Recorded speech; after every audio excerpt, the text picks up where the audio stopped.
अगर आप डायबिटीज है तो टहलना आपके लिए जरूरी है। नसीम रब्बानी के साथ सनोवर खान की रिपोर्ट। आज जिस तरह से डायबिटीज लोगों को अपना शिकार बना रही है, चिंता का विषय है, किंतु सबसे बड़ी चिंता इस बात को लेकर है कि डायबिटीज अब ग्रामीणों में तेजी से फैल रही है। पहले ये बीमारी शहरों में हुआ करती थी, किंतु अब ये बीमारी गांव-गांव में, घर घर में फैल रही है। अगर इसी तरह से ये बीमारी फैलती गई तो आने वाले नस्लों को ये बर्बाद कर देगी। देखा जा रहा है कि जो गांव वालों को डायबिटीज अगर हो गया तो उन्हें परेशानी होती है, क्योंकि डायबिटीज होने से खाने पीने और जीवन शैली पर ध्यान देना होता है, जो गांव वालों से संभव नहीं हो पाता है, और उन्हें कई तरह के बीमारियों का सामना करना पड़ता है। उक्त बातें आस्था फाउंडेशन द्वारा चलाए जा रहे वॉक फॉर लाइफ डायबिटीज जागरूकता अभियान के ग्रामीणों को संबोधित करते हुए मशहूर फिजिशियन डॉक्टर दिवाकर तेजस्वी ने कही।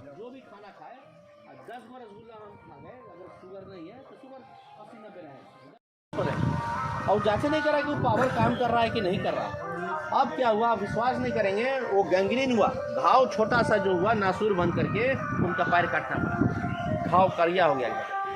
तो इसमें चीनी का और बीपी का जिसको भी रोग है, वो पहला की दवाई कभी छोड़े नहीं, और दूसरा जांच कराते रहे कि मेरा दवाई काम कर रहा है कि नहीं कर रहा है। अगर नहीं काम कर रहा तो उसे 1 पावर ज़्यादा चलेगा, उसके बाद भी नहीं कर रहा तो 2 पावर ज़्यादा चलेगा, लेकिन अपनी जांच कराते रहिए। गाँव में क्या होगा ना, जाइएगा तो देखिएगा, बीपी है ना, दवाइयाँ खाइए तो 5 दिन हमारा तो अभी एकदम फिट है, अब तो बीपी नहीं है, अब एकदम नॉर्मल है। अब क्या करेंगे, अब तो हमारा तब ठीक आ रहा है, तो इसका मतलब कुछ जरूरत नहीं, छोड़ दिए।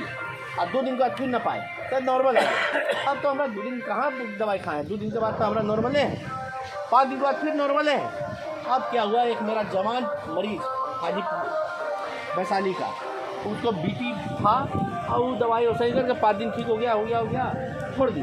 अब तो हम 5 दिन ना पाए, 7 दिन ना पाए, बिना बीपी के दवाई के ठीक, और फिर धीरे धीरे बढ़ता है। फिर 5 दिन 7 दिन नहीं, महीना भर 2 महीना के बाद वही व्यक्ति जो कहा कि छोड़ दिया एकदम नॉर्मल हो गया हमको, अब दवाई नॉर्मल दवाई से हुआ है, दवाई की आवश्यकता है तब नॉर्मल हुआ, छोड़ दिया। अब विश्वास नहीं करे, 30-35 साल का आदमी है, पैरालाइज मार दिया, नस इतना बीपी हाई हुआ, नस फट गया।